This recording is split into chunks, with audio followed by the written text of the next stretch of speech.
Strategi penerapan Merdeka Belajar.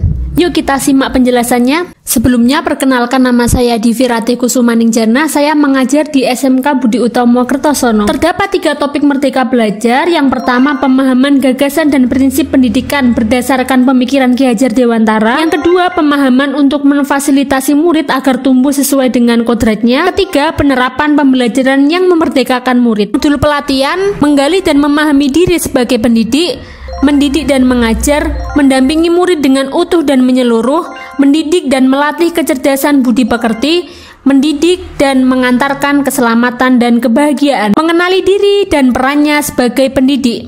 Sebagai pendidik tentu sudah seharusnya mampu mengenali karakteristik dan kebutuhan murid. Akan tetapi, hal yang paling mendasar juga harus dimulai dari diri sendiri, yaitu mengenali kekuatan dan kelemahan diri. Mendidik dan mengajar. Kita percaya bahwa sekolah dan pendidikan merupakan bekal untuk murid kita mengisi masa depan.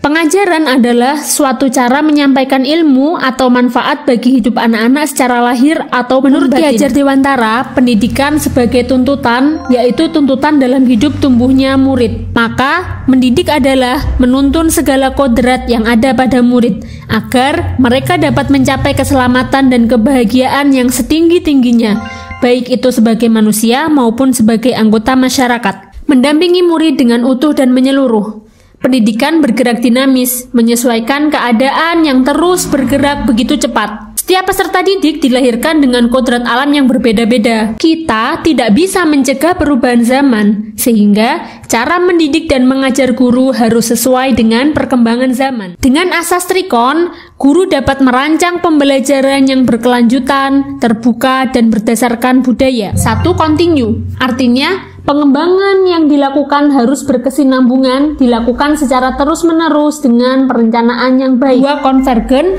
artinya pengembangan yang dilakukan dapat mengambil dari berbagai sumber di luar. Yang ketiga, konsentris, artinya pengembangan pendidikan yang dilakukan harus tepat berdasarkan kepribadian kita sendiri. Mendidik dan melatih kecerdasan budi pekerti. Kecerdasan berpikir murid harus dapat mengembangkan budi pekerti atau watak murid yang tidak hanya dibentuk di sekolah, tetapi dalam keluarga dan lingkungannya. Melalui proses pendidikan budi pekerti, murid akan bertumbuh dan berkembang sehingga mampu mengendalikan watak biologis dan mewujudkan watak baik yang akan mewujudkan budi pekerti yang baik. Pendidikan yang mengantarkan keselamatan dan kebahagiaan. Pendidikan sejatinya dapat mengantarkan murid untuk keselamatan dan kebahagiaan. Pendidik tidak hanya memberikan informasi dan pengetahuan saja, melainkan pendidik juga harus mendorong murid untuk menemukan pemahaman bermakna yang relevan dengan kehidupannya. Bapak dan Ibu guru, setelah menyimak paparan ini, mohon untuk melakukan umpan balik pada link berikut ini. Terima kasih sudah menyimak. Wassalamualaikum warahmatullahi wabarakatuh. Sampai jumpa di video pembelajaran selanjutnya. Keep on spirit and good luck.